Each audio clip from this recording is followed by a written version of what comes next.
네, 안녕하세요. 오늘은 사랑과 연애라는 아이러니를 가지고 이야기를 나누겠습니다. 이 방송은 계속 참여자가 들어와서 말씀을 나눠주셔도 좋지만, 입문 콘텐츠로 만들어서 나중에 활용할 생각도 있기 때문에, 일단 오늘 제가 준비한 주제에 대해서는 어떤 참여자가 있고 없음과 상관없이 진행을 하겠습니다. 지금 오늘 주로 얘기할 책은요, 낭만적 사랑과 사회라는 정의연 소설집과 사랑을 말할 때, 잘 안 보이는군요. 사랑을 말할 때 우리가 이야기하는 것이라는 레이몬드 카버의 소설입니다.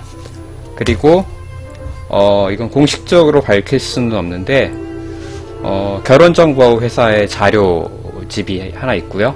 그리고 소위 픽업 아티스트라고 불리는 사람들이 쓰는 교재가 하나 있습니다. 두 가지는 저작권 문제로 인해서 밝힐 수는 없고, 여기에 대해서 제가 그냥 개인적으로 설명을 해드린다든지 어떤 내용들인지에 대해서 간략하게 말씀을 드리도록 하겠습니다. 일단 오늘 듣고 있는 음악은요, 이음반인데요. 슈베르트도 있고요. 여기 보면은 굉장한 유명한 명반이죠. 로스트로포비치의 첼로, 그리고 벤자민 브리튼의 피아노이고요. 데카 음반이고, 슈베르트, 슈만, 그리고 드뷔시의 첼로 피아노 협연이 들어있습니다. 클래식 음악을 잘 아시는 분들이 계시겠지만, 이 세 사람은 각각 다른 사랑을 하고 살아왔던 사람들입니다. 슈베르트는 정말 젊은 나이에 죽었죠. 젊은 나이에 죽었는데 짝사랑만 하다가 죽은 좀 불행한 연애 경험을 갖고 있고요. 슈만은 굉장히 유명한, 클래식사의 가장 유명한 커플입니다. 슈만과 클라라라는 유명한 음악 동호회도 있는데요. 슈만은 어떤 유명한 피아노 선생님의 딸인 클라라를 좋아했고요. 둘은 엄청난 반대를 무릅쓰고, 그리고 결혼을 하게 되었습니다. 클라라는 굉장히 피아니스트로서도 그렇고 작곡가로서도 그렇고 굉장히 아티스트적인 그런 자질이 굉장히 풍부한 사람이었는데요. 이 사람이 슈만은 사실 별 볼 일 없는 그런 사람이었는데, 그 두 사람의 결혼을 이 아버지가 굉장히 반대했음에도 불구하고 사랑 하나를 믿고 두 사람은 결혼 생활을 하게 됩니다. 결혼 생활을 하게 되고, 그리고 조금 여성주의적인 시각을 가진 분들은 그래서 클라라를 굉장히 희생자라고, 본인의 어떤 능력을 제대로 발휘하지 못한 사람이라고 생각하고 있는데요. 예전에 로댕의 연인이죠. 로댕의 연인도 마찬가지 조각가로서, 예술가로서의 재능을 못 피웠다고 하는데, 어쨌든 두 사람만은 굉장히 끈끈하게 사랑했던 것은 사실입니다.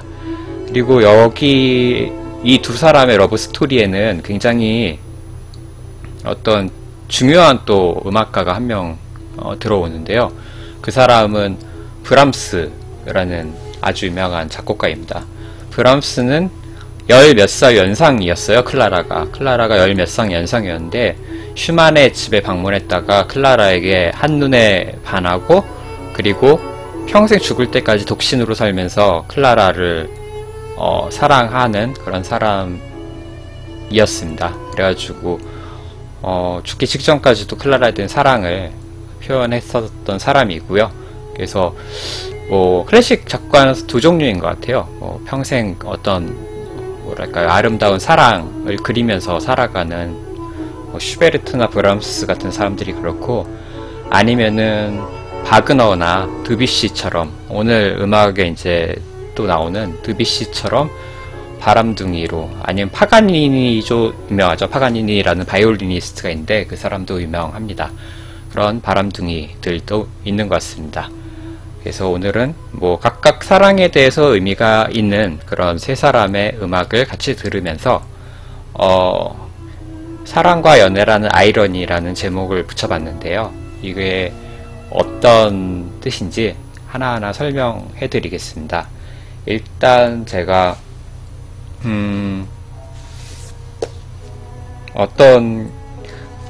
제 손에 잡히는 이 책부터 시작할게요.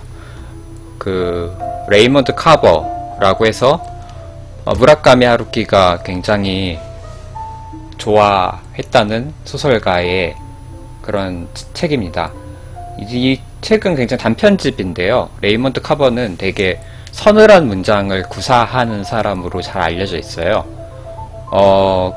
그러니까 되게 단문이고요. 문장이 길지 않고 그 마지막 마무리가 굉장히 칼 같은 서늘함, 그런 여운이 남는 그런 소설을 많이 써서 유명한 사람입니다. 그래서 하루키도 이 사람에게 굉장히 어떤 작법적으로 영향을 많이 받았다고 해서 본인이 얘기를 했고, 실제로 뭐 보면은 어떤 공통적인 부분들이 가끔 눈에 띕니다.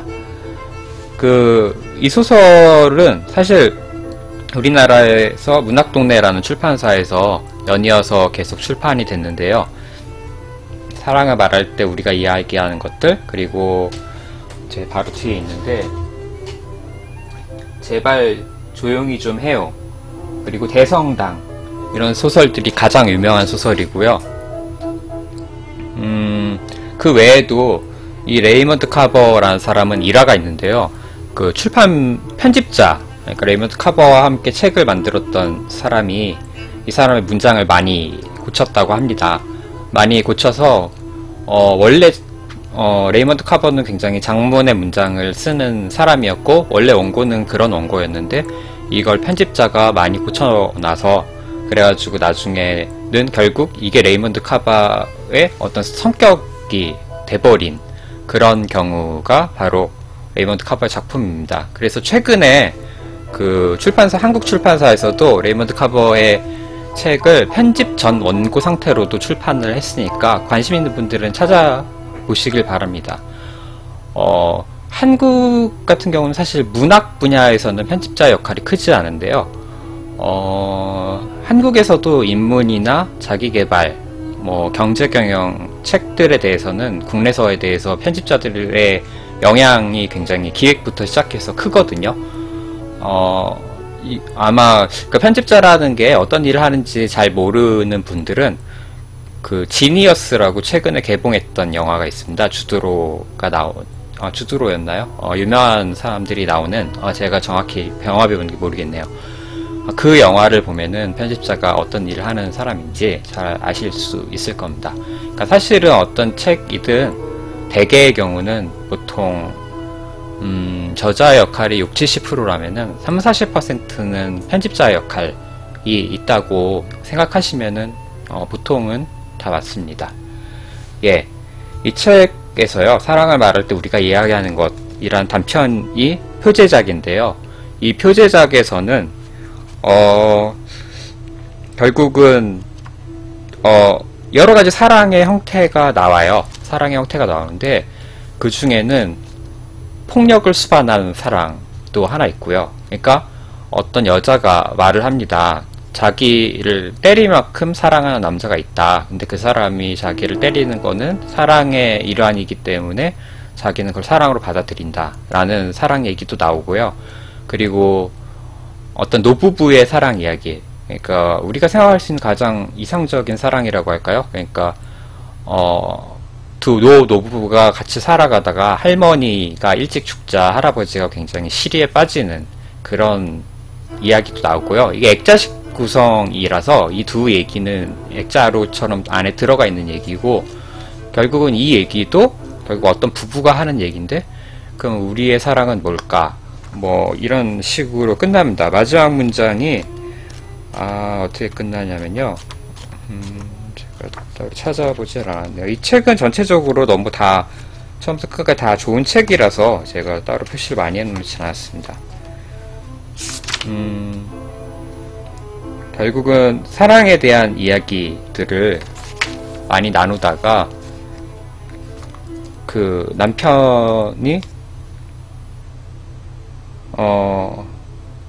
멜이 남편이겠죠? 예. 예, 멜이 남편입니다. 멜이 술을 마시다가 술을 테이블 위에 쏟습니다. 그리고 나서 술 이름이죠. 진이 다 떨어졌어.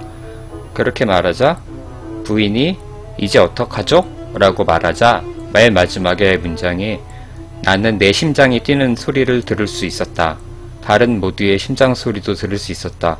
방이 어두워졌는데도 그 누구도 움직이지 않고 그대로 앉아서 내고 있는 그 인간적인 소음을 나는 들을 수 있었다.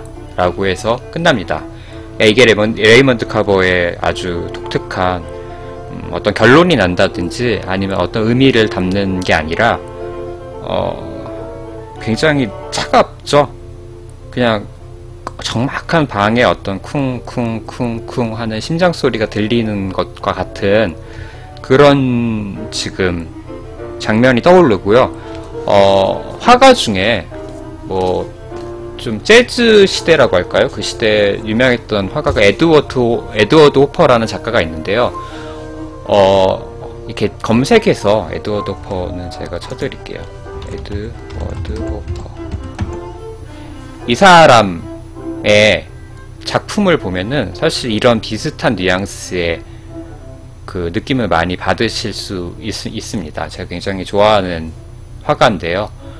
그 유명한 여러 그 작품들이 있는데 이렇게 바의 스탠드에 혼자 고독히 앉아있는 남자의 모습이라든지 호텔방에서 혼자 우울하게 있는 여자의 모습이라든지 이런 모습을 통해서 현대인들이 느끼는 고독감이나 소외감 같은 거를 굉장히 잘 표현한 그런 화가입니다.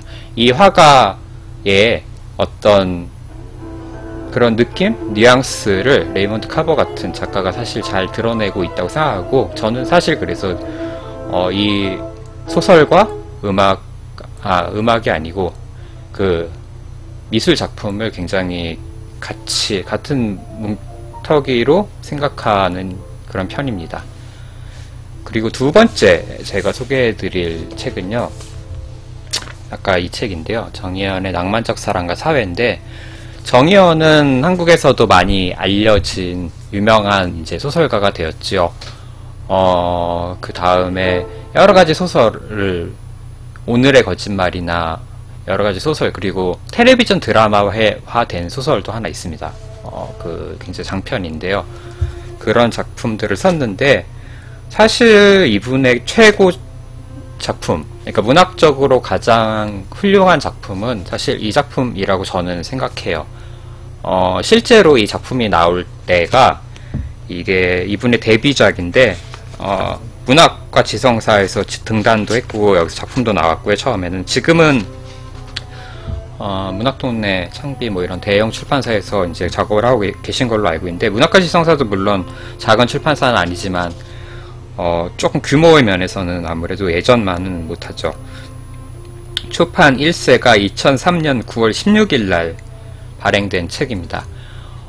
사실 이 당시까지 한국 문학은 뭐랄까요, 운동권 문화가 굉장히 많았어요. 아무래도 격동의 80년대에는 어떤 노동 현장이라든지 예를 들어서 자본의 어떤 착취, 압박, 뭐 그런 격변하는 시대 속에서의 사람들의 어떤 생각들 이런 게 사실 많이 담긴 소설이 있었고 또 한편으로는 이게 참여문학 대 순수문학이라는 구도였는데요. 그 문학과 지성사가 사실 순수문학 쪽을 지향했던 곳이고 창비가 참여문학을 지향했던 곳입니다. 근데 두 가지 이제 있다고 있죠. 하나가 그래서 아까 말씀드린 참여문학이 있고요. 또 하나가 순수문학인데 이거는 문학의 예술적 가치를 중시하는 그런 뭐 예를 들어서 소설이나 시 이런 쪽이었습니다. 그런 작가들은 문학과 지성사에서 많이 활발히 활동했고요. 그래서 당시에는 사실 문단이 창비 대 문지 이렇게 갈리는 시대였습니다. 근데 그 다음에 뭐 사족을 덧붙이자면은 시대